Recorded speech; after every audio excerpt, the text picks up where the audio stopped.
பிரசன்னத்துக்காய் நான் காத்திருக்கின்றேன். உங்க தரிசனம் வேண்டி பார்த்திருக்கின்றேன். உங்க பிரசன்னத்துக்காய் நான் காத்திருக்கின்றேன். உங்க தரிசனம் வேண்டி பார்த்திருக்கின்றேன். கண்கள் திறந்து என்னை பாரும் தேவனே, செவிகள் திறந்து என்னை கேளும் தேவனே. கண்கள் திறந்து என்னை பாரும் தேவனே, செவிகள் திறந்து என்னை கேளும் தேவனே. நிம்மதி தந்திடுமுன் சந்நிதி தேடிடும் என் நெஞ்சினில் வந்திட உமை வேண்டினேன். அன்பினை தந்திடுமுன் பொன்மொழி கேட்டிட நான் ஒவ்வொரு நாளிலுமே ஏங்கினேன். நிம்மதி தந்திடுமுன் சந்நிதி தேடிடும் என் நெஞ்சினில் வந்திட உமை வேண்டினேன். அன்பினை தந்திடுமுன் பொன்மொழி கேட்டிட நான் ஒவ்வொரு நாளிலுமே ஏங்கினேன். உங்க பிரசன்னத்துக்காய் நான் காத்திருக்கின்றேன். உங்க தரிசனம் வேண்டி பார்த்திருக்கின்றேன். உங்க பிரசன்னத்துக்காய் நான் காத்திருக்கின்றேன். உங்க தரிசனம் வேண்டி பார்த்திருக்கின்றேன்.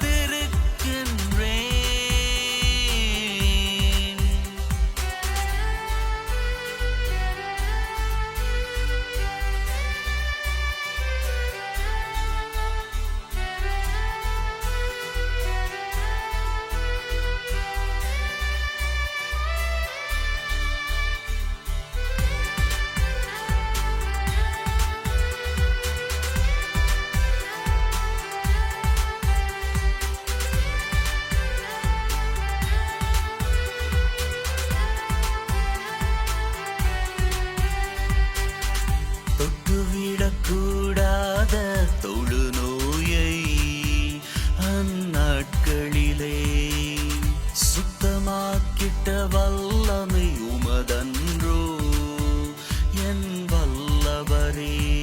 தொங்கலாடையை தோளில் பட்டிட காண்பேன் நானும் நலனை என்று எண்ணிய மகளின் நோயினை நலமுமாக்கி நீரே. எந்த நுள்ளத்தை உடலின் நோயினை காணும் தேவன் நீரே. உந்தன் வார்த்தையால் உந்தன் தொடுதலால் என்னை தேற்றி விடுமே. உம்மாலே வாழும் நாட்களில் காண்பேனே ஆயுளாசிரை.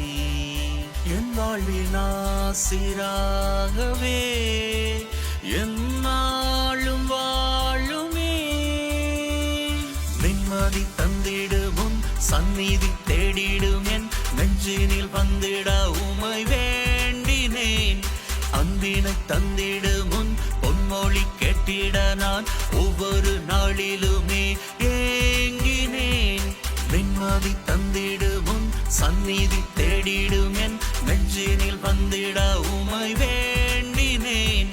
அன்பினை தந்திடுமுன் பொன்மொழி கேட்டிட நான் ஒவ்வொரு நாளிலுமே ஏங்கினேன். உங்க பிரசன்னத்துக்காய் நான் காத்திருக்கின்றேன். உங்க தரிசனம் வேண்டி பார்த்திருக்கின்றேன். உங்க பிரசன்னத்துக்காய் நான் காத்திருக்கின்றேன். உங்க தரிசனம் வேண்டி பார்த்திருக்கின்றேன்.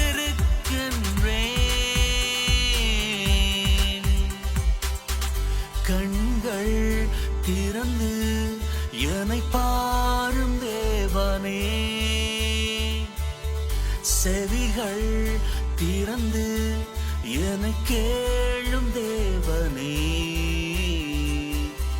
கண்கள் திறந்து என்னை பாரும் தேவனே, செவிகள் திறந்து என்னை கேளும் தேவனே.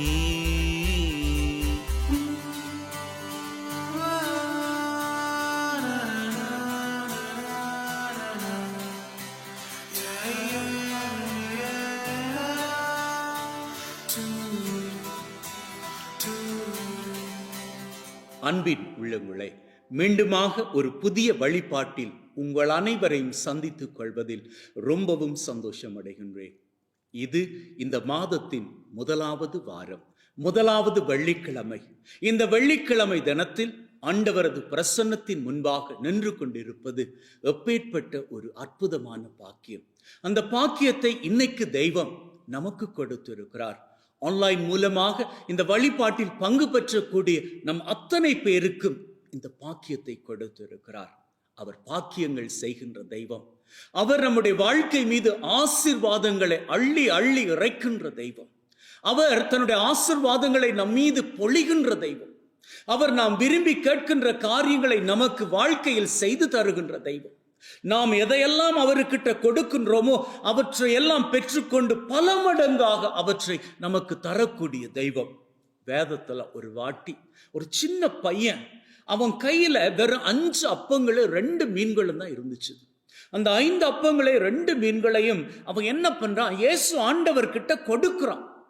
அவன் கொடுத்த வேளையில அதை பெற்றுக்கொண்ட இயேசு ஆண்டவர் என்ன பண்றாரு, அதை திருப்பி கொடுக்கிறாரு. அவன் கொடுக்கிறப்போ அதை பெற்றுக்கொள்ளுகிற இயேசு ஆண்டவர் திரும்பவுமாக கொடுக்கிறாரு.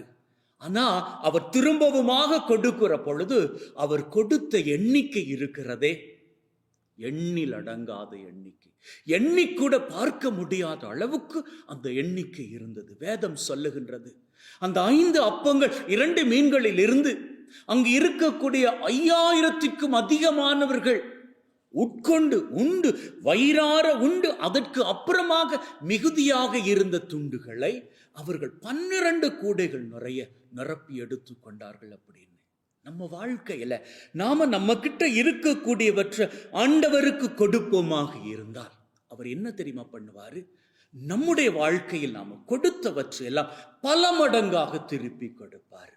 நாம அன்பை கொடுத்தா அவரு அன்பை பல மடங்காக திருப்பி கொடுப்பாரு. இரக்கத்தை கொடுத்தா பல மடங்கு இரக்கத்தை நம்முடைய வாழ்க்கை மீது கொடுப்பாரு. அப்போ அப்பேற்பட்ட தெய்வம் நம்முடைய வாழ்க்கையில அதிகபட்சமான ஆசீர்வாதங்களை கொடுக்கணும் அப்படின்னு சொன்னா நாம நம்ம கிட்ட இருக்கக்கூடியதை தெய்வத்துக்கு கொடுக்கணும். காசு பணம் தான் கொடுக்கணும் அப்படின்னு கிடையாது, நம்முடைய நல்ல மனசை கொடுக்கணும்.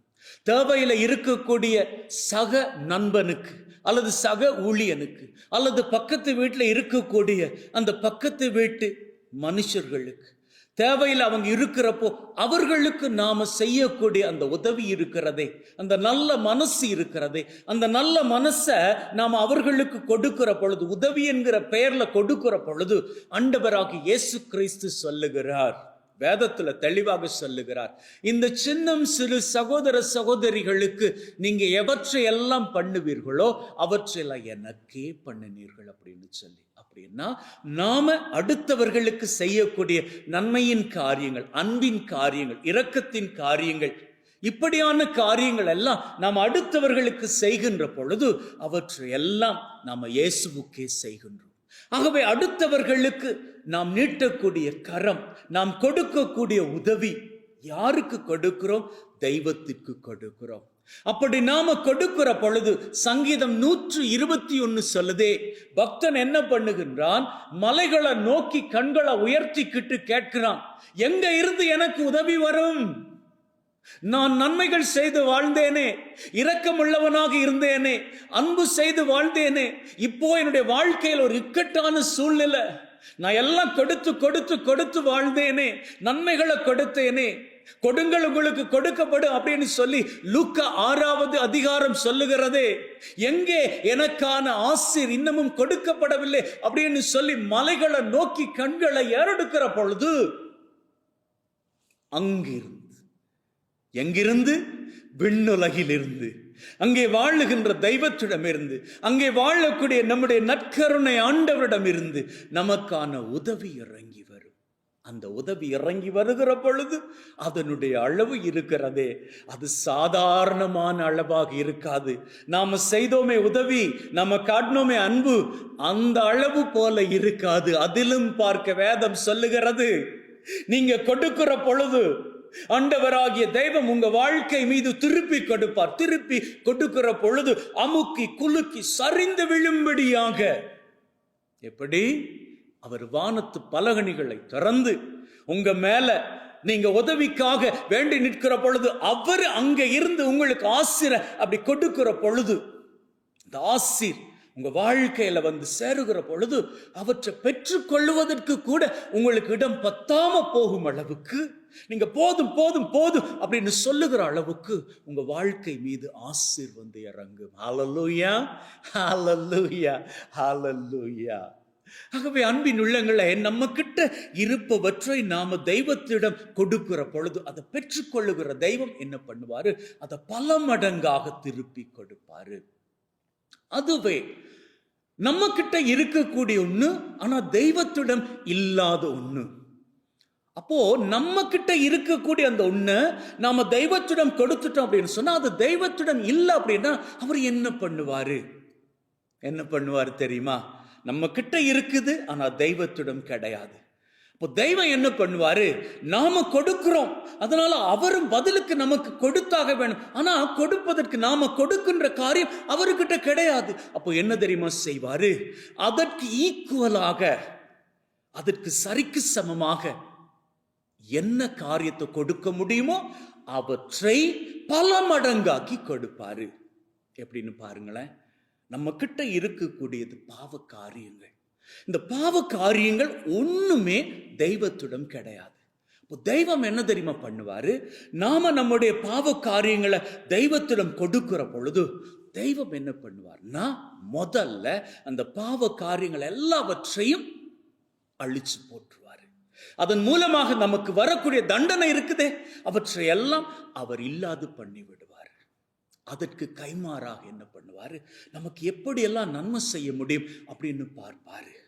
அப்படி பார்க்கிற வேளையில, சரி, என்னுடைய மகன் என்னுடைய மகள் இவங்க வாழ்க்கையில தாங்க பண்ணிக்கிட்டு இருந்த தப்புக்கள் எல்லாம் என்னுடைய காலடியில போட்டாங்க, இவங்க வாழ்க்கையை நான் ஆசீர்வதிக்கணும் அப்படின்னு சொல்லிட்டு நம்முடைய வாழ்க்கையில பல மடங்கான ஆசீர்வாதங்களை, நாம வேண்டி ஜெபிக்கிற ஆசீர்வாதங்களை அற்புத விதமாக அவர் நமக்கு கைமாறாக கொடுப்பார். ஆகவே அப்பேற்பட்ட ஆசீர்வாதங்களை பெற்றுக்கொள்ளும்படியாக வாருங்களே, நம்ம வாழ்க்கையில என்னென்ன காரியங்கள் இதுவரைக்கும் பாவ காரியங்களாக பற்றி பிடித்து கொண்டிருக்கிறோமோ அவற்றை எல்லாம் அவருக்கு கொடுப்போம். என்ன வேதம் சொல்லுது?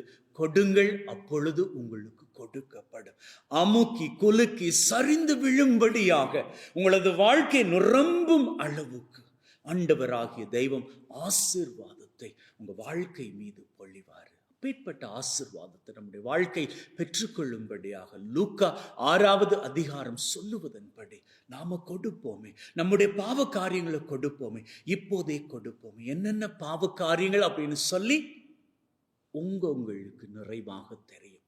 ஏன்னா உங்க வாழ்க்கையில நீங்க பண்ணி இருக்கக்கூடிய பாவ காரியங்கள், உங்க வாழ்க்கையில நீங்க என்னென்ன காரியங்கள் எல்லாம் இதுவரைக்கும் தப்பாக பண்ணிக்கிட்டு இருக்கிறீங்களோ அவையெல்லாம் உங்க மனசாட்சிக்கு நல்லபடியாக தெரியும். ஏன்னா சில பாவ காரியங்கள் உங்களை உறுத்திக்கிட்டே இருக்குது. உங்களை அது விடுவதாக இல்லை, அது ஒரு செயின் போல உங்களை கட்டி வச்சிருக்குது. உங்க வாழ்க்கையில உங்களை முன்னேற விடாம அதுதான் தடுத்து நிறுத்திக்கிட்டு இருக்குது. அது வேண்டாமே. அந்த தடையை முதல்ல உடைக்கணும், அந்த சங்கிலியை முதல்ல அறுக்கணும். அதை அறுத்து எறியணும் அப்படின்னு சொன்னா அது உங்களால முடியாது, ஆண்டவரால் முடியும். எப்பேற்பட்ட மோசமான பாவ காரியங்களாக இருந்தாலும் அவற்றிலிருந்து உங்களை வெளிக்கொண்டு வருவதற்கு தெய்வத்தால் முடியும். நீங்க பண்ண வேண்டியதெல்லாம் ஒண்ணுதான். தெய்வமே, என்னுடைய பாவ காரியங்களை நினைச்சு நினைச்சு இதோ நான் வருந்துகிறேன். வருந்துவது மாத்திரமல்ல, உங்களுடைய பாதத்திலே போட்டு விடுகிறேன். அவற்றை எல்லாம் நீங்க எரிச்சிடுங்க. கைமாறாக என்னுடைய வாழ்க்கை ஆசீர் பெறும்படியாக உம்முடைய கரத்தினால் என்னை தொட்டு ஆசீர்வதிங்க அப்படின்னு சொல்லி இப்பொழுது அனைவரும் ஒன்றாக சேர்ந்து நம்முடைய பாவ காரியங்களை அறிக்கை செய்வோம். எனவே அன்பின் உள்ளங்களே, உங்க மனசாட்சிக்கு தெரியும் எப்பேற்பட்ட பாவ காரியங்கள் பண்ணி இருக்கிறீங்க அப்படின்னு சொல்லி. அந்த பாவ காரியங்களை எல்லாம் ஆண்டவருக்கு கொடுத்து விடுங்க. என்ன வேதம் சொல்லுகிறது? கொடுங்கள், உங்களுக்கு கொடுக்கப்படும். எனவே சற்று நேரம் உங்களை அப்படியே தனிமையாக விடுகிறேன். நீங்க என்ன பண்ணிக்கோங்க, நீங்க உங்களது மனதுக்குள்ளாக போய் அங்க மனசுக்குள்ள என்னென்ன காரியங்கள் உங்களை உறுத்திக்கிட்டு இருக்குதோ பாவ காரியங்களாக அவற்றை ஆண்டவரது சன்னிதானத்திற்கு போட்டு விடுங்கள், அவரது காலடிக்கு போட்டு விடுங்கள்.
இயேசுவே, என் தெய்வமே, என்மேல் மனம் இறங்கும். என்னுடைய பாவ காரியங்களை எல்லாம் உம்முடைய பாதத்தில் போட்டு விட்டேன். நான் பாவம் செய்து உம்மை நோக செய்து நான் இதுவரை உம்மை விட்டு தூரமாக வாழ்ந்திருக்கிறேன். இப்போ நான் திரும்பி வந்து விட்டேன். என்னை மன்னியும் தெய்வமே. என்னுடைய பாவ காரியங்களை எல்லாம் கெடுத்து விட்டேன் தகப்பனே. கைமாறாக நீர் கொடுக்கக்கூடிய அந்த பல மடங்கு ஆசீராகிய மன்னிப்பை கொடுங்க தெய்வமே. உம்முடைய அன்பை கொடுங்க தகப்பனே. தாவீதின் குமாரனே, உம்முடைய இரக்கத்தை என் மீது பொழிங்க தகப்பனே. இந்த வழிபாட்டின் மூலமாக கேட்கிறேன், பிள்ளைகளை கேட்டுக்கொள்ளுங்கள். அப்பா, என் மேல் இரக்கம் வையுங்க. அப்பா, எனக்கு மன்னிப்பு கொடுங்க. அப்பா, எனக்கு அன்பை காண்பீங்க. அப்பா, என் கூடவே இருங்க. நான் ஒருபோதும் உங்களை விட்டு விலகாம இருக்கும்படிக்கு நீங்க எனக்கு துணை செய்யுங்க. என்னை ஆசீர்வதிங்க, என்னை ஆசீர்வதிங்க, என்னை ஆசீர்வதிங்க. நான் இனி ஒருபோதும் உம்மை விட்டு பிரியாத படிக்கு என்னை கெட்டியாக பற்றி பிடித்துக் கொள்ளுங்க. நான் ஒருபோதும் உங்களை விட்டு விலகாத படிக்கு என்னை நீங்க இறுக்கமாக பற்றி பிடித்துக் கொள்ளுங்க. நான் ஒரு போதும் உங்களை விட்டு விட்டு போகாமல் இருக்கும்படிக்கு என்னோடு கூடவே நீங்க சேர்ந்து என் வாழ்க்கை பூராக வாருங்க. என்னோடு கூடவே தங்குங்க. என்னோடு கூடவே நான் எங்கெல்லாம் செல்லுகிறேனோ அங்கெல்லாம் நீங்க வந்து என்னை நல்லபடியாக வழி நடத்துங்க. அப்பா, வேண்டுகிறேன் தகப்பனே, வேண்டுகிறேன். கொடுத்து விட்டேன், கொடுத்து விட்டேன், கொடுத்து விட்டேன். என்னுடைய பாவ காரியங்களை எல்லாம் கொடுத்து விட்டேன். கொடுங்கள், உங்களுக்கு கொடுக்கப்படும் என்று சொன்ன தெய்வமே, நான் கொடுத்து விட்டேன். பாவ காரியங்கள் எல்லாம் கொடுத்து விட்டேன். கொடுத்தால் மீண்டுமாக கொடுக்கப்படும். கொடுங்கள், உங்களுக்கு கொடுக்கப்படும் என்று சொன்ன தெய்வம் நீரப்பா. நாங்க கொடுத்த பாவ காரியங்களுக்கு கைமாறாக எங்க வாழ்க்கை மீது நாங்க விரும்பி கேட்கக்கூடிய ஆசீர்வாதங்கள், எங்க மனசுல இருக்கக்கூடிய ஆசீர்வாதங்கள் எல்லாவற்றையும் பொழிந்தருள வேண்டும் என்று எங்கள் ஆண்டவராகிய கிறிஸ்து வழியாக உம்மை வேண்டி நிற்கின்றோம். ஆமென், ஆமென், ஆமென். அன்பின் உள்ளங்களே, பிள்ளைகளே, இப்பொழுது உங்க மேல இந்த பரிசுத்த தைலத்தை பூசி ஆண்டவரது மன்னிப்பை உங்க மேல நிறைவாக பெற்றுக் கொடுக்கிறேன். பெற்றுக்கொள்ளுங்கள். எல்லாம் வல்ல தகப்பன், பிதா, சுதன், பரிசுத்த ஆவி உங்கள் மீது முழுவதுமாக இறங்கி இந்த அபிஷேக தைலம் மூலமாக உங்களை அபிஷேகப்படுத்தி உங்களது பாவங்களை எல்லாம் அழித்து உங்களை பரிசுத்த வாழ்விற்குள் வழிநடத்தி செல்வாராக. ஆமென்.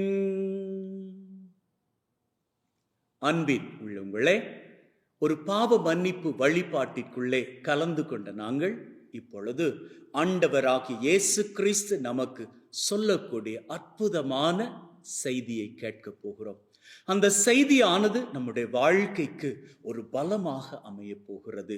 அந்த பலமுள்ள செய்தியானது எங்களது வாழ்க்கைக்கு ஒரு உரமாக அமைய போகிறது. இந்த நம்பிக்கையோடு வாருங்கள், ஆண்டவராகிய இயேசு கிறிஸ்து நமக்கு சொல்லித்தரக்கூடிய அற்புதமான செய்திக்குள் நாம் அத்தனை பேரும் கடந்து செல்லலாம். தென்றலே என் தென்றலே பேசு, தெய்வமே என் இயேசுவே பேசு. அன்பின் உள்ளங்களே, ஆண்டவராகிய இயேசு கிறிஸ்துவை பார்த்து என்ன கேட்டோம்? இந்த நற்கருணை நாதரை பார்த்து என்ன கேட்டோம்? பேசிடு, என்கிட்ட பேசிடு அப்படின்னு கேட்டேன் இல்லையா? அவர் பேச போறாரு. இன்னைக்கு இந்த செய்தி வழியாக உங்ககிட்ட பேச போறாரு. நீங்க வேணா இந்த செய்தியை கேட்டு பாருங்களேன். இந்த செய்தி மூலமாக உங்க வாழ்க்கைக்குள்ள ஆண்டவர் ஏதோ ஒரு காரியத்தை பேசுவது உங்களுக்கு புரியும். ஏன்னா சில காரியங்கள் நாம ஆண்டவரது செய்தியை கேட்கிற அந்த வேளையில அது நமக்கே உரித்தானது அப்படி என்கின்ற ஒரு உணர்வு வரும். அந்த உணர்வு இந்த செய்தியில் உங்களுக்கு நிச்சயமாக இருக்க போகுது. நீங்க இந்த செய்தியை கேட்டுக்கொண்டு இருக்கிற வேளையிலேயே இந்த செய்தி எனக்கானது அப்படின்னு நீங்க உணர்வீங்க இல்லையா? அப்போவே இந்த செய்தியில இருந்தே உங்களுக்கான இந்த குறிப்பிட்ட பிரச்சனைக்கான தீர்வும் ஆண்டவர் உங்களுக்கு ஆயத்தம் பண்ணி விட்டார் அப்படி என்கிற நம்பிக்கையும் வந்து கொள்ளும். இதே நான் சொல்றேன் அப்படின்னா, வாழ்க்கையில இரவும் பகலும் எப்படி சகஜமோ அது போன்று இன்பமும் துன்பமும் வருவதுண்டு. இன்பமும் துன்பமும் வாழ்க்கையின் சகஜமான நிலை அப்படின்னு நம்மால சொல்ல முடியுது. ஆனா இன்பத்தை கையாளக்கூடிய நமக்கு துன்பம் வருகிற பொழுது ரொம்ப கஷ்டமா இருக்குது. நீங்களே யோசிச்சு பாருங்க. ஒரு வேளை இந்த செய்தியை கேட்டுக்கிட்டு இருக்கக்கூடிய இந்த நிலையில உங்க மனசுல நீங்க ஏதோ ஒரு காரியம் குறித்து துன்பப்பட்டுக்கிட்டு இருக்கிறீங்களா? ஒன்றில் உங்களை பத்தினதாக இருக்கும், அல்லது உங்களுக்கு நெருக்கமானவங்களை பத்தினதா இருக்கும். நீங்க மனசுல வேதனையோட இருக்கிறீங்க இல்லையா? இந்த வேதனை, இந்த துன்பம் எத்தனை நாளைக்கு அப்படின்னு தெரியாது. ஆனா யாரோ சொல்லி கேள்விப்பட்டிருக்கிறீங்க, என்ன தெரியுமா? துன்பத்தினுடைய அளவு எவ்வளவுக்கு பெருசா இருக்குதோ அது போலதான் அந்த துன்பத்தின் முடிவில் கிடைக்கக்கூடிய ஆசீரின் அளவும் இருக்கு. அதாவது பெரிய ஒரு ஆசீர்வாதத்தை பெற்றுக்கொள்வதற்கு முன்னதாக ஆண்டவராகிய தெய்வம் பெரிய ஒரு துன்பத்தை அனுமதிப்பார் அப்படின்னு சொல்லி, அதெல்லாம் வாஸ்தவம் தான். ஆனா இந்த துன்பத்தை கடக்க முடியாம இருக்குதே. ஏன்னா துன்பத்தை சந்தித்து கொண்டிருக்கக்கூடிய அந்த நொடி பொழுதுகள், இந்த நாட்கள், அந்த மணித்துளிகள், இந்த வாரங்கள் ரொம்ப கஷ்டமா இருக்குது. டெய்லி ரொம்ப கஷ்டமா இருக்கு, ரொம்ப வேதனையா இருக்கு. நாங்க யாருக்கு எந்த துரோகம் பண்ணது கிடையாது. டெய்லி நாங்க சர்ச்சுக்கு போறோம், நற்கருணை உட்கொள்றோம். நாங்க டெய்லி ராத்திரி தூங்குறதுக்கு முன்னாடி ஜபிக்காம போய் தூங்குறதே கிடையாது. அப்படி இருக்கிறோம், அவ்வளவுக்கு நல்லவர்களாக ஆண்டவர் மீது பக்தி உள்ளவர்களாக இருக்கிறோம். ஆனாலும் இந்த குறிப்பிட்ட துன்பத்தை எங்களால தாண்ட முடியலையே. இந்த துன்பம் இன்னைக்கு முடியும், இன்னைக்கு முடியும், இன்னைக்கு முடியும் அப்படின்னு சொல்லி டெய்லி நாங்க ஒவ்வொரு நாளை கடத்திக்கிட்டு தான் போறோம். துன்பம் முடிவதாக இல்லை. அந்த குறிப்பிட்ட துன்பத்திலிருந்து இன்னும் ஒரு துன்பம், அடுத்த நாள் அந்த ரெண்டு துன்பங்களை சேர்த்து இன்னும் ஒரு துன்பம், இப்படியாக துன்பங்களுக்கு மேல துன்பங்களாகத்தானே வாழ்க்கை போய்கிட்டு இருக்குது. அப்படி என்கின்ற சூழ்நிலை, இந்த சூழ்நிலையில இருக்கிறப்போ உங்க மனசு எப்படி இருக்குது? என்ன கேள்வி கேட்குறீங்க? காலில் ஏற்கனவே காயம், அந்த காயத்தை அப்படி சீண்டி விட்டுட்டு இப்போ எப்படி இருக்கு அப்படின்னு கேட்கறது போல இருக்கு அப்படின்னு தானே யோசிக்கிறீங்க. கரெக்டு. துன்பம் என்பது ஆறாத ஒரு காயத்தை போன்றது. அந்த காயத்தின் மீது அன்றாடம் கீறல்கள் விழுகிற பொழுது அந்த கீறல்களின் மூலமாக ஏற்படக்கூடிய துன்பம் இருக்கிறதே, அந்த துன்பம் நாளுக்கு நாள் அதிகரித்து கொண்டுதான் போகுமே ஒழிய அது குறைவுபடாது. இப்போ அப்பேற்பட்ட சூழ்நிலையில நீங்க என்ன பண்ணிக்கலாம்? சரி, உங்க வீட்டில் இருக்கக்கூடிய ஒரு பிரச்சனை, அந்த குடும்ப பிரச்சனை, அந்த குடும்ப பிரச்சனை தீரும் அப்படின்னு சொல்லி நீங்க நேத்தைக்கு யோசிச்சீங்க, இன்னைக்கு தீர்ந்துடும் அப்படின்னு சொல்லி. ஆனா இன்னைக்கு நேத்தையை விட மோசமா இருக்குது. உங்க கணவர், அவருடைய குடிப்பழக்கம், அது எப்படியோ முடிவுக்கு வந்துடும் அப்படின்னு நீங்க யோசிச்சீங்க. ஆனா இப்ப பார்த்தால் குடிப்பழக்கத்தோடு சேர்த்து போதை பழக்கம், போதை மாத்திரம்லாம் எடுத்துக்கிறாரு. இது என்னடா இது? துன்பத்துக்கு மேல துன்பம். பசங்க சொல் பேச்சு தான் கேட்காம இருந்தாங்க, இப்ப பார்த்தா அவங்களுடைய அந்த உறவு நிலைகள், தப்பானவர்களோடு உறவு வச்சிருக்கிறாங்க. இன்னும் எத்தனையோ பிரச்சனைகள். சரி, வைத்தியசாலையில் இருக்கக்கூடிய உங்களது உறவு அந்த குறிப்பிட்ட நபருக்கான வியாதி சீக்கிரமாக சுகம் அடைஞ்சிடும் அப்படின்னு சொல்லி நீங்க காத்துக்கிட்டு இருந்தீங்க. இப்போ டாக்டர் வந்து அது சுகமடைவது கஷ்டம் அப்படின்னு சொல்லிட்டாரு. கஷ்டத்துக்கு மேல கஷ்டம், துன்பத்துக்கு மேல துன்பம், இப்படி எத்தனையோ காரியங்கள். உங்க குறிப்பிட்ட பிஸ்னஸ் நீங்க நினைச்சபடி போகல. சரி, நினைச்சபடி தான் போகல அப்படின்னு பார்த்தா அது லாஸ் ஆயிடுச்சு. என்னடா இது கஷ்டம்? அன்பின் உள்ளங்களே, நான் மீண்டுமாக சொல்லுகிறேன், ஆண்டவராகிய தெய்வம் ஒரு துன்பத்தை கொடுக்கிறார் அப்படின்னா, அதுவும் தாங்க முடியாத துன்பத்தை கொடுக்கிறார் அப்படின்னு சொன்னா, அவரு இந்த துன்பத்தின் முடிவில் உங்களுக்கான பெரிய ஒரு ஆசீர்வாதம் வைத்து இருக்கிறார். ஹல்லேலூயா, ஹல்லேலூயா, ஹல்லேலூயா. ஏன்னா நம்முடைய தெய்வம் அப்படித்தான். அவரு நமக்கு தரக்கூடிய ஒரு பெரிய ஆசீர்வாதம் அதற்கு முன்னதாக நம்ம சோதிச்சு பார்ப்பாரு. யோபுவை பத்தி நாம கேள்விப்பட்டிருக்கிறோம். வேதத்துல இந்த யோபு ரொம்ப ஹாப்பியா வாழ்ந்த ஒரு மனுஷன். அவனுக்கு எல்லாம் இருந்துச்சு, செல்வம் இருந்துச்சு, நல்ல குடும்பம் இருந்துச்சு, நல்ல நிலப்புலன்கள் இருந்துச்சு, நல்ல பேர் இருந்துச்சு, நல்ல மதிப்பு இருந்துச்சு, நல்ல நண்பர்கள் இருந்தாங்க. இப்படி எல்லாமே அவனுக்கு இருந்துச்சு. வாழ்க்கை ஜாலியாவே இருந்துச்சு. எது வரைக்கும் தெரியுமா? அவனுடைய வாழ்க்கையை சத்துருவாகிய சாத்தான் துன்பத்துக்குள்ள தள்ளும் வரைக்கும். அவனுக்கு ரொம்ப துன்பத்தை சத்துருவாகிய சாத்தான் வருவிச்சான். அவன் உடல் பூராக காயங்க, அவனால தாங்கிக்க முடியல. ஒரு ஓட்டு துண்டை எடுத்து மேனியில போட்டு தேய்ச்சு தேய்ச்சு அவனது அந்த காயங்களை எல்லாம் அவன் ஆத்திப்பானான். எப்படி இருக்கு யோசிச்சு பாருங்க. அதாவது அவன் மேல எல்லாம் இருக்கக்கூடிய இந்த காயங்கள் இருக்குதே, இந்த காயங்கள்லாம் ஆறாத நிலையில ரொம்ப கடி எடுத்துக்கிட்டு இருக்குமா, ரேஷ் போன்று இருக்குமா. அப்போ இவனால அதை சொரிஞ்சுக்க முடியாது. ஓட்டு துண்ணை எடுத்து உடைச்சு சொரிஞ்சுப்பானா. அவனுக்கு மனைவி இருக்கிறான். அந்த மனைவி கூட அவனுக்கு உதவி செய்யறதுக்கு முன் வரல. அவன் என்ன தெரியுமா சொல்றா? யோபுவை பார்த்து சொல்றா, இந்த நிலையிலே உனக்கு கடவுளை போற்றிக்கிட்டு இருக்கணுமா? நீ நீதிமானா இருந்ததுக்கு கடவுள் உனக்கு கொடுத்த பரிசு பாரு. அதால இனி நீ இந்த நிலையில வாழ வேணாம். எனக்கே உன்னை பார்க்க அருவருப்பா இருக்குது. மனைவி என்ன பண்ணி இருக்கணும்? அவனுக்கு ஒரு கொஞ்சமாவது ஹெல்ப் பண்ணி இருக்கணும். சரி, அவன் தான் கஷ்டப்படுறானே அப்படின்னு சொல்லிட்டு அவன் அந்த ஓட்டை எடுத்து சொரிஞ்சுக்கிறதுக்கு பதிலாக இந்த மனைவி கொஞ்சமாவது அவனுக்கு ஹெல்ப் பண்ணியிருக்கணும். அவனை கொஞ்சம் ஆதரவா பார்த்துருக்கணும். அவனுடைய உடம்பை கொஞ்சமாக மிருதுவாக அப்படி தடவி எடுத்து அவனுக்கு கொஞ்சம் ஆறுதலாவது பண்ணியிருக்கணும். அதுவும் பண்ணல. அந்த அம்மா என்ன சொல்றாங்க? நீ கடவுளை சபிச்சுட்டு நீ செத்து போயிரு அப்படின்னு. அதுக்கு யோபு என்ன தெரியுமா சொன்னா? கடவுளிடம் இருந்து ஆசிரியின் நாட்களை கண்டுகொண்ட நாங்க, அவர் நமக்கு துன்பத்தை தர்றப்போ எதுக்கு நாம அவரை சபிச்சுக்கணும்? நன்மையின் நாட்களை அனுபவிச்சோம் இல்லையா? அது போல துன்பத்தின் நாட்களை அனுபவிப்போமே. ஏன்னா கடவுள் நிச்சயமாக நம்ம கைவிட மாட்டார். உங்களுடைய வார்த்தைகள் பாருங்க, எப்பேற்பட்ட நேரத்துல துன்பத்தின் உச்சக்கட்டத்துல இவனால முடியதில்லை, உடம்பெல்லாம் கடிச்சுக்கிட்டே இருக்குது. அந்த ஓட்டு துண்டை எடுத்து அப்படியே சொரிஞ்சுக்கிட்டு இருக்கிறான். ரொம்ப மோசமான சூழ்நிலைங்க அது.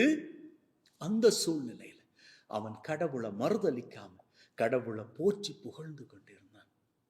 அதற்கு கைமாறாக வேதம் தெளிவாக சொல்லுகிறது. யோபு புஸ்தகம் 42வது அதிகாரம் சொல்லுகிறது, ஆண்டவராகிய கடவுள் அவன் ரொம்பவும் நம்பிக்கைக்குரியவனாக இருந்தபடியினால், நம்பிக்கையில் அசையாது இருந்தபடியினால் அவனுக்கு அவன் இழந்த அத்தனையும் திருப்பி கொடுத்தார். திருப்பி கொடுக்கிறப்போ ஆண்டவர் அவன் எவ்வளவு இழந்தானோ அவ்வளவு தான் அப்படின்னு ஏதோ கணக்கு பார்த்து கொடுக்கலைங்க, ஏதோ தராசு வச்சு அளந்து பார்த்து கொடுக்கல. அவனால் எண்ணிக்கூட பார்க்க முடியாத அளவிற்கு அவன் இழந்து போன அத்தனையும் ஆண்டவராகிய தெய்வம் இரட்டிப்பாக பெருக்கி கொடுத்தார். ஹல்லேலூயா, ஹல்லேலூயா, ஹல்லேலூயா. வேதம் தெளிவாக சொல்லுகிறது. அதுக்கப்புறமாக அவனுக்கு 10 பசங்க பிறந்தாங்களாம். 7 ஆம்பளை பசங்க, 3 பொம்பளை பசங்க. இந்த 3 பொம்பளை பசங்களும் எப்படி இருந்தாங்களாம்? அன்றைய நாட்கள்ல அந்த 3 பொம்பளை பசங்களை போல அந்த ஏரியாவிலே யாரும் கிடையாது. அந்த அளவுக்கு அவன் ஆசீர்வதிக்கப்பட்டவனாக இருந்தானாம். பாருங்க, அவன் அந்த வியாதிப்பட்டு அதற்கப்புறமாக சுகமடைந்ததன் பின்னர் 140 வருஷ காலங்கள் வாழ்ந்து 4 தலைமுறைகளை கண்டுதான் அதற்கு அப்புறமாக வயதான நிலையில மரித்து போனான். அப்படி போயிடு. ஹalleluya, ஹalleluya, ஹalleluya. ஆகவே பாருங்க, அவன் துன்பப்பட்ட நாட்கள்ல ஆண்டவரை விட்டு விலகவே இல்லைங்க. அந்த துன்ப நாட்கள்ல அந்த துன்பத்தை அவனால தாங்கிக்கவே முடியல. மனைவி சொன்னான், அவனுடைய நண்பர்கள் சொன்னார்கள், வேணாம், உன்னை பார்க்கவே அருவருப்பா இருக்குது, நீ பேசாம செத்து போயிரு, கடவுளை மறுதளிச்சிரு, கடவுளை நீ தூற்றி பேசி நீ செத்து போயிரு அப்படின்னு சொன்னாங்க. அந்த அளவுக்கு வெளியில நின்று பார்க்கக்கூடியவங்களுக்கே அவனுடைய வேதனை அவ்வளவு மோசமாக இருந்தது. அப்படின்னா அவனுக்கு எப்பேற்பட்ட மோசமான சூழ்நிலையா இருந்திருக்கு யோசிச்சு பாருங்க. ஆனா அந்த சூழ்நிலையில கூட அவன் கடவுளை மறுதளிக்கல. கரெக்ட், நீங்களும் தான் கடவுளை மறுதளிக்கல. இந்த மோசமான சூழ்நிலையிலும் கூட, இந்த துன்பமான சூழ்நிலையிலும் கூட, இந்த குடும்பத்தில் இருக்கக்கூடிய மோசமான சூழ்நிலையிலும் கூட, இந்த தொழிலில் இருக்கக்கூடிய மோசமான சூழ்நிலையிலும் கூட, இந்த வியாதி மோசமா போயிடுச்சு, அந்த மோசமா போன அந்த வியாதியின் சூழ்நிலையில கூட நீங்க கடவுளை மறுதளிக்கல. கவலைப்பட வேண்டாம், கலங்க வேண்டாம். இந்த வேத நூல் ஆசிரியர்கள் என்ன தெரியுமா சொல்றாங்க? யோபு பட்டுக்கொண்ட வேதனையின் நாட்கள் எத்தனை ஆண்டுகள் அப்படின்னு கேள்வி கேட்டா அதுக்கு அவங்க பதில் சொல்றாங்க, 1 வருஷம் கூட கிடையாது, வெறும் 9 மாதங்களே அப்படின்னு. பாருங்க, துன்பத்தின் நாட்கள் குறுகியவை 9 மாதங்கள். ஆனால் இன்பத்தின் நாட்கள், அதை தாண்டுகிற பொழுது வரக்கூடிய இன்பத்தின் நாட்கள் 140 வருஷங்கள். 4 தலைமுறைகளை கண்டானாம். 10 பசங்களை அவன் பெற்றெடுத்து கொண்டானாம். அவன் இழந்தவற்றில் எல்லாவற்றையும் இரட்டிப்பாக திருப்பி கொண்டானாம். ஹalleluya! உங்களது வாழ்க்கையிலும் அதே இரட்டிப்பான ஆசீர் வருகிறது. இப்போ நீங்க துன்பத்தை கண்ட நாட்களுக்கு ஈடாக ஆசீரின் வாழ்க்கையை பெற்றுக்கொள்ள போகிறீர்கள். ஹalleluya, ஹalleluya, ஹalleluya! ஆண்டவரை நோக்கி புகழ்ந்து கொள்ளுங்கள். ஏன்னா ஆண்டவர் அப்பேற்பட்ட தெய்வம். நீங்க எப்பேற்பட்ட துன்பத்தை கண்டுகிட்டு இருந்தாலும் கவலைப்பட வேண்டாம். நீங்க படுற துன்பம், நீங்க எதை குறிச்செல்லாம் வேதனைப்படுறீங்க, அந்த துன்பத்திற்கெல்லாம் முடிவுண்டு. இந்த துன்பத்தை கடக்கிற நாட்கள் கஷ்டம்தான். யோபுவுக்கும் அப்படித்தான். ஆனால் கஷ்டப்பட்டு கடந்துக்குங்க. நான் சொன்ன காரியங்கள் மாத்திரம் இல்ல, இன்னும் எத்தனையோ காரியங்கள். அது உங்களது படிப்பு சம்பந்தப்பட்டதாக இருக்கலாம், உங்களது தொழில் சம்பந்தப்பட்டதாக இருக்கலாம், உங்களது இன்டர்வியூ சம்பந்தப்பட்டதாக இருக்கலாம், உங்களது வெளிநாட்டு பயணம் சம்பந்தப்பட்டதாக இருக்கலாம், குழந்தை பாக்கியம் சம்பந்தப்பட்டதாக இருக்கலாம், திருமண வாழ்க்கை சம்பந்தப்பட்டதாக இருக்கலாம், இன்னும் எத்தனையோ காரியங்கள் சம்பந்தப்பட்டதாக இருக்கலாம். நீங்க இதுவரைக்கும் அந்த காரியங்கள் குறித்து துன்பப்பட்டுக்கிட்டு இருக்கலாம். ஆனால் இவற்றுக்கெல்லாம் முடிவுண்டு. ஹalleluya, ஹalleluya, ஹalleluya! முடிவுண்டு. எப்படி யோபு துன்பத்தை கண்ட நாட்களுக்கு ஈடாக மகிழ்வை கண்டானோ, இரட்டிப்பின் மகிழ்வை கண்டானோ, அதே போன்று உங்க வாழ்க்கையிலும் நீங்க நிச்சயமாக மகிழ்வை காணப்போவது உறுதி. அந்த மகிழ்வு சீக்கிரமாக வந்து கொண்டிருக்கிறது. என்னால் துன்பத்தின் நாட்கள் முடிந்து விட்டது, உங்களது துன்பம் முடிவுக்கு வந்து விட்டது. நம்புங்கள், நம்புங்க. நம்பினால் ஹalleluya சொல்லுங்கள். ஹalleluya, ஹalleluya, ஹalleluya, ஹalleluya! ஆமென், ஆமென், ஆமென். அன்பின் உள்ளங்களே, வாருங்கள், இப்பொழுது ஆண்டவர் நம்முடைய துன்பங்களை எல்லாம் இன்பமாக மாற்றி கொடுக்கும்படிக்கு ஒரு அற்புதமான குணமளிக்கும் வழிபாட்டிற்குள்ளே நாம் அத்தனை பேரும் ஒன்றாக சேர்ந்து கடந்து செல்வோம். இந்த நிலை மாற நொடி போதும், இது கூட நிலை இல்லை, இது கூட கடந்திங்கு போய்விடும். இந்த உலகத்தில் மாறாத ஒன்றென்றால் அது கூட மாற்றம்தான், அதை மட்டும் மறவாதே. இந்த நிலை மாற நொடி போதும், இது கூட நிலை இல்லை, இது கூட கடந்திங்கு போய்விடும். இந்த உலகத்தில் மாறாத ஒன்றென்றால் அது கூட மாற்றம்தான், அதை மட்டும் மறவாதே. அன்பின் உள்ளங்களே, இந்த நிலை மாற நொடி போதும். ஏன்னா நீங்க இருக்கிற இந்த நிலை கூட நிரந்தரமானது கிடையாது.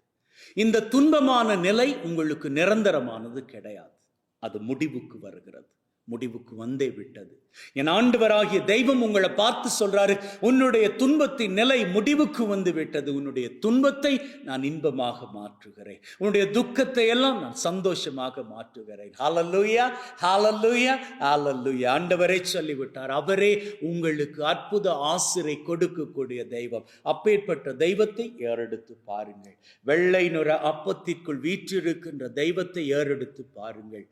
ஆண்டவராகிய தெய்வம் இதோ நம் முன்னிலையில் இருக்கிறார். அவர் சொன்னார், உலகம் முடியும் வரை எந்நாளும் உங்களோடு இருப்பேன் என்று. இப்போ அதை நிரூபிக்கும் வண்ணமாக நமக்காக இந்த நற்கருணைக்குள் வெள்ளை நிற அப்பமாக காத்து கொண்டு இருக்கிறார். நமக்காக காத்து கொண்டிருக்கிறார், நம்மோடு இருக்கிறார். நம்மை விட்டு விலகாத தெய்வம் அவர். அப்படியே அவரை பார்த்து கொண்டு வாருங்கள், ஒரு ஆசீருள்ள குணமளிக்கும் வழிபாட்டிற்குள் எல்லாருமே இணைந்து கொள்வோம். அப்பா தெய்வமே, வானங்களிலிருந்து இறங்கி வந்தவரே, எங்கள் மீது அபிஷேகம் தரும்படியாக உம்முடைய அபிஷேகத்தின் ஆவியானவரை இறக்குவீராக. வானங்களை திறந்து இறக்குவீராக. இந்த வழிபாட்டில் கலந்து கொண்டிருக்கக்கூடிய எங்கள் ஒவ்வொருவரை நிரப்பும்படியாக உம்முடைய வல்லமையின் ஆவியை இறக்குவீராக. இறக்குங்க தகப்பனே, பரிசுத்த ஆவியானவரை இறக்குங்க. உச்சம் தலை தொடங்கி உள்ளம் கால் வரை எங்க மீது உம்முடைய பரிசுத்த ஆவியின் வல்லமையை இறக்குங்க தெய்வமே. இறக்கி ஆசீர்வதிங்க. ஒவ்வொருவரும் உம்முடைய ஆசிரை, ஆவியானவரின் ஆசிரை முழுவதுமாக பெற்றுக்கொள்வோமாக. அப்பா, வல்லமையின் ஆவியானவர் எங்களை முழுவதுமாக சூழ்ந்து கொள்ளட்டும். அப்பா, அபிஷேகத்தின் ஆவியானவரே எங்களை முழுவதுமாக முழுவதுமாக பொறுப்படுங்க. உச்சம் தலை தொடங்கி உள்ளம் கால் வரை, உச்சம் தலை தொடங்கி உள்ளம் கால் வரை, உச்சம் தலை தொடங்கி உள்ளம் கால் வரை ஒவ்வொருவரும் முழுவதுமாக ஆவியானவரின் வல்லமையினால் நிறைக்கப்படுவார்களாக. நிறைத்துக் கொள்ளுங்க தகப்பனே. உம்முடைய வல்லமையினால் நிறைத்துக் கொள்ளுங்க, அபிஷேகத்தினால் நிறைத்துக் கொள்ளுங்க, ஒவ்வொருவரையும் நிறைத்துக் கொள்ளுங்க தகப்பனே. அப்பா, நிறைத்துக் கொள்ளுங்க. எல்லாரும் இந்த வழிபாட்டில் கலந்து கொள்ளுகிற எல்லாரும் பரிசுத்த ஆவியினால் ஆட்கொள்ளப்படுகிறீர்கள். எல்லாருமே ஆட்கொள்ளப்படுகிறீர்கள். பரிசுத்த ஆவியானவர் எல்லாரையும் சூழ்ந்து நிற்கிறார். உச்சம் தலை தொடங்கி உள்ளம் கால் வரை உடம்பு பூராக முழுவதுமாக அவர் உங்களை சூழ்ந்து நிற்கின்றார். உங்களது நரம்புகள், நாளங்கள், எலும்புகள், சதை, ரத்தம் எல்லாமே அவரால் முற்றும் முழுவதுமாக ஆட்சி செய்யப்படுகிறது. அவரது ஆட்சிக்குள் வந்து விட்டது. நீங்கள் பரிசுத்த நிலைக்குள் வந்து கொண்டிருக்கிறீர்கள். உங்களது பாவங்களை மன்னித்த தெய்வம் இப்பொழுது பரிசுத்த ஆவியானவரால் உங்களை ஆசீர்வதித்துக் கொண்டிருக்கிறார். நீங்கள் முழுவதுமாக ஆசீருக்குள் வந்து விட்டீர்கள். இப்பொழுது உங்களது நிலை பரிசுத்த நிலை. ஹல்லேலூயா. அப்பா தெய்வமே, உம்முடைய பிள்ளைகள் இதோ இங்கே நின்று கொண்டிருக்கிற பிள்ளைகள் இந்த வழிபாட்டின் முடிவிலே தங்களது துக்கங்கள் எல்லாம் மறைந்து சந்தோஷத்திற்குள்ளாக தங்களது வாழ்க்கையை முன்னெடுத்து செல்ல வேண்டும். அதற்கு நீங்க உதவி செய்யுங்க தகப்பனே. இன்றைய நாளில் செய்தியை கேட்ட உம்முடைய பிள்ளைகள் மனதிலே அமைதியை, ஆறுதலையும் பெற்றுக்கொள்வது மாத்திரமல்லாது வாழ்க்கையிலும் ஆசிரை, மகிழ்வையும் பெற்றுக்கொள்ளும்படியாக உம்மை பார்த்து வேண்டி நிற்கிறோம். நற்கருணை தெய்வமே, நாங்கள் கேட்டால் மறுக்காமல் எங்களுக்கு கேட்கின்ற ஆசிரியின் காரியங்களை செய்து தருகிறவர் நீரப்பா. உம்மை பார்த்து கேட்கின்றோம். எங்க உடம்புல இருக்கிற வியாதி, அந்த வியாதி எல்லாம் எங்களை விட்டு மறையணும். இதுவரை இந்த வியாதியினால் ரொம்ப கஷ்டப்பட்டோம். மருந்து மாத்திரைகள் எடுத்துக்கிட்டு ரொம்ப கஷ்டப்பட்டுக்கிட்டு இருக்கிறோம். மருந்து மாத்திரைகள் எடுக்கிறோம், உடம்புல இருந்து வியாதி குறைவதாக இல்லை. டெய்லி மருந்து மாத்திரைகள் உட்கொண்டு எங்களால் முடியல. சோர்ந்து போயிட்ட, களைச்சு போயிட்டப்பா, முடியலப்பா. வயசு போய்கிட்டே இருக்குது, ஆனா உடம்புல இருக்கிற வியாதி போவதாக இல்லை அப்பா. உடம்புல இருக்கிற வியாதி, ஒவ்வொரு அணுக்களிலும் இருக்கக்கூடிய வியாதியின் கூறுகள் ஒவ்வொன்றுமே எங்களை விட்டு வெளியேறணும். உதவி செய்யுங்க தகப்பனே, உதவி செய்யுங்க. யாரெல்லாம் இந்த வழிபாட்டின் மூலமாக இன்றைய நாள்ல உம்முடைய செய்தியை கேட்டவர்கள், இந்த வழிபாட்டின் மூலமாக இதுவரைக்கும் பெற்றுக்கொள்ளாமல் எத்தனை ஆசீர்வாதங்களின் காரியங்களை குறித்து ஏங்கி நிற்கிறார்களோ அத்தனை ஆசீர்வாதின் காரியங்களை பெற்றுக்கொள்ளும்படியாக நீங்க உதவி செய்யுங்கப்பா. நீங்க உதவி செய்யுங்க தகப்பனே. யாருக்கெல்லாம் தகப்பனே இன்றைய நாள்ல ஆயுள் முடியணும் அப்படி என்கிற நிலை இருக்குதோ அவர்களது ஆயுளின் நாட்களை நீங்க நீளமாக்கி விடுங்க தகப்பனே. நீங்க தாமே வாழ்க்கையை அதிகபட்சமான ஆசீரால் நிரப்புகிற தெய்வம் தகப்பனே. இன்னைக்கு யாருடைய வாழ்க்கையெல்லாம் முடிவுக்கு வர வேண்டும் அப்படி என்கிற சூழ்நிலை இருக்குதோ அவர்களது ஆயுள் நாட்களை நீங்க நீடித்து விடுங்க, நீளமாக்கி விடுங்கப்பா தகப்பனை. நீளமாக்கி விடுங்க, நீடித்து விடுங்க தகப்பனே. யாருடைய வாழ்க்கையெல்லாம் இதுவரைக்கும் தீராத வியாதியோடு இருக்கிறார்கள், அந்த வியாதி எல்லாம் தீரும்படியாக நீங்க அவர்களுக்கு கட்டளை எடுங்க தகப்பனை. மார்படைப்பினால் பாதிக்கப்பட்டு இன்னைக்கு வைத்தியசாலையில் இருக்க இருக்கக்கூடியவர்கள் அந்த வியாதியிலிருந்து முற்றும் முழுவதுமாக சுகமடைந்து தங்களது இல்லத்துக்கு திரும்ப நீங்க கிருபை செய்யுங்க தகப்பனே. யார் யாருக்கெல்லாம் பிரஷர், கொலஸ்ட்ரால் இந்த நோய்கள் இருக்கிறதோ அவர்கள் எல்லாம் முற்றும் முழுவதுமாக அந்த வியாதிகளில் இருந்து சுகமடைய நீங்க உதவி செய்யுங்க தகப்பனே. சுகர் பிரச்சனைகளோடு இருக்கக்கூடியவர்கள், சுகர் பேஷண்ட்ஸ், மருந்து மாத்திரைகள் எடுத்துக்கிட்டு இருக்கிறாங்க, இவர்கள் வாழ்க்கையில் நீங்க அற்புதம் செய்து இந்த சுகரை மறைய வைக்கும்படியாக, இந்த வியாதியை மறைய வைக்கும்படியாக உம்மை பார்த்து வேண்டி நிற்கிறோம் தகப்பனே. நரம்பு சம்பந்தப்பட்ட வியாதிகளோடு கஷ்டப்படுகின்றவர்கள், எலும்பு முறிவுகளினால் கஷ்டப்படுகின்றவர்கள் உம்மால் தொடப்பட்டு ஆசீர் பெறுவார்களாக. இன்றைய தேதிக்கு யாருடைய வாழ்க்கையில விபத்து அப்படி என்ன எழுதப்பட்டு இருக்கிறதோ அவர்கள் வாழ்க்கையில விபத்து நேராதபடிக்கு அவர்களை காத்தருளுங்க தெய்வமே. அப்பா தகப்பனை, யாருடைய வாழ்க்கையில எல்லாம் இன்னைக்கு மனமுறிவு அப்படி என்ன எழுதப்பட்டு இருக்கிறதோ இந்த மனமுறிவு எல்லாம் நீங்க நீக்கி விடுங்க தகப்பனை. யாருடைய குடும்பத்துல எல்லாம் இன்னைக்கு சண்டையை மூட்டலாம் அப்படின்னு சொல்லி சத்துருவானவன் எழுதி வைத்திருக்கிறானோ அவனது எழுத்துக்கள் எல்லாம் நீங்க இல்லாது பண்ணிவிடுங்கப்பா. சண்டை உள்ள குடும்பங்கள் எல்லாம் சமாதானத்தின் குடும்பங்களாக மாறட்டும். யாருடைய வாழ்க்கையில மோசமான துன்பத்திற்குள் இருக்கிறதோ அவர்கள் வாழ்க்கை துன்பத்தில் இருந்து இன்பத்திற்குள்ளாக கடந்து செல்ல கிருபை செய்யுங்க தகப்பனை. அப்பா தெய்வமே, உம்மை நோக்கி வேண்டுகிறோம், உம்மை நோக்கி ஜபிக்கிறோம் தெய்வமே. நீங்க உதவி செய்யுங்க தகப்பனை, உதவி செய்யுங்க. இதோ இந்த வழிபாட்டில் கலந்து கொண்டு இருக்கக்கூடிய ஒவ்வொருவரையும் அப்பா, ஒவ்வொரு மகனை ஒவ்வொரு மகளை ஆசிர்வதிங்க தகப்பனை. யார் யாருக்கெல்லாம் இதுவரைக்கும் வெளிநாட்டு பயணம் தடைப்பட்டு கிடக்கிறதோ அந்த வெளிநாட்டு பயணத்தின் மீது இருக்கக்கூடிய தடைகளை எல்லாம் உடைச்சு போடுங்க. இத்தனை நாட்கள் அவர்கள் கண்ட துன்பத்திற்கு ஈடாக அவர்களை மகிழ செய்யும்படியாக அந்த வெளிநாட்டு பயணத்தை நல்லபடியாக நீங்க மேற்கொண்டு கொடுங்க தகப்பனை. அவர்களது வெளிநாட்டு பயணம் எந்தவித தடைகளுமின்றி சீக்கிரமாக அமையும்படிக்கு நீங்க கட்டளையிடுங்க தெய்வமே. அப்பா தெய்வமே, யார் யாருக்கெல்லாம் இன்னைக்கு வரைக்கும் நல்ல ஒரு தொழில் இல்லையோ நல்ல தொழிலை பெற்றுக்கொள்ளும்படியாக நீங்க அவர்கள் வாழ்க்கை மீது ஆசீர பேசுங்க தகப்பனை.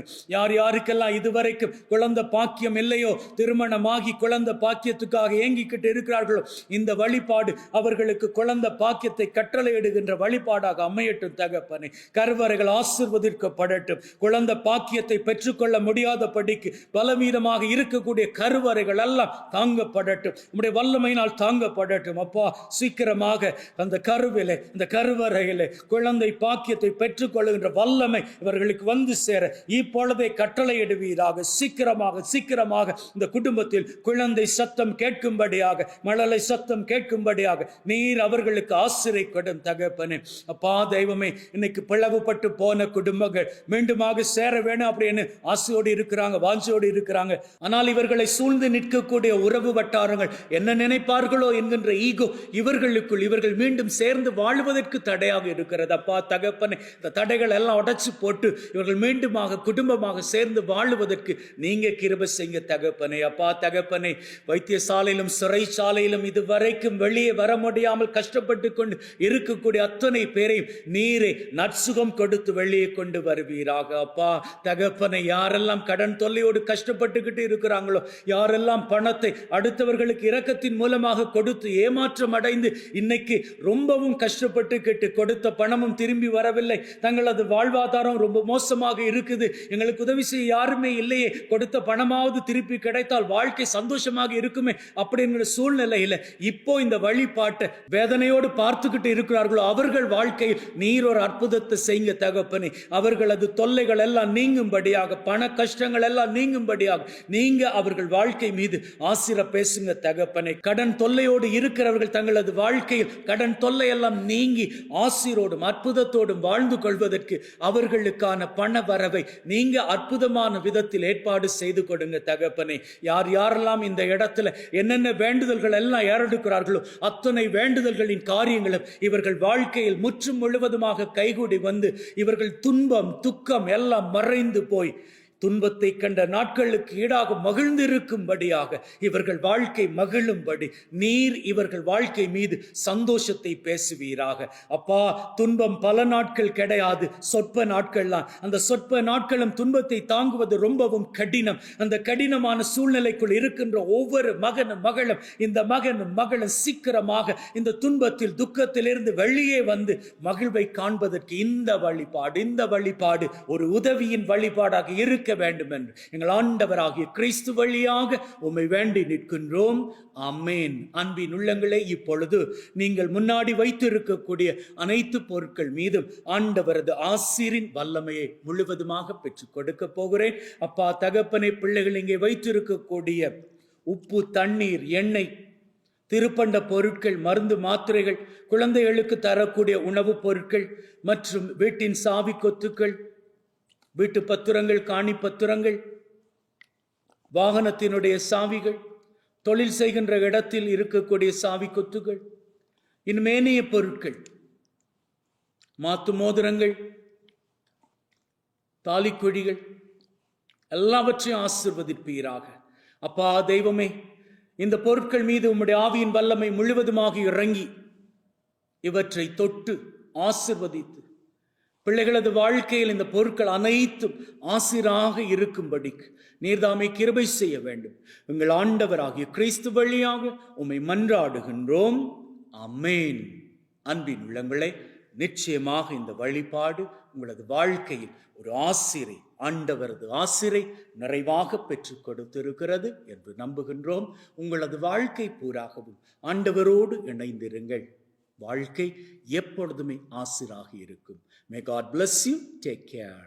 இந்த நிலை மாற நொடி போதும், இது கூட நிலை இல்லை, இது கூட கடந்திங்கு போய்விடும். இந்த உலகத்தில் மாறாத ஒன்றென்றால் அது கூட மாற்றம்தான், அதை மட்டும் மறவாதே. இந்த நிலை மாற நொடி போதும், இது கூட நிலை இல்லை, இது கூட கடந்திங்கு போய்விடும். இந்த உலகத்தில் மாறாத ஒன்றென்றால் அது கூட மாற்றம்தான், அதை மட்டும் மறவாதே.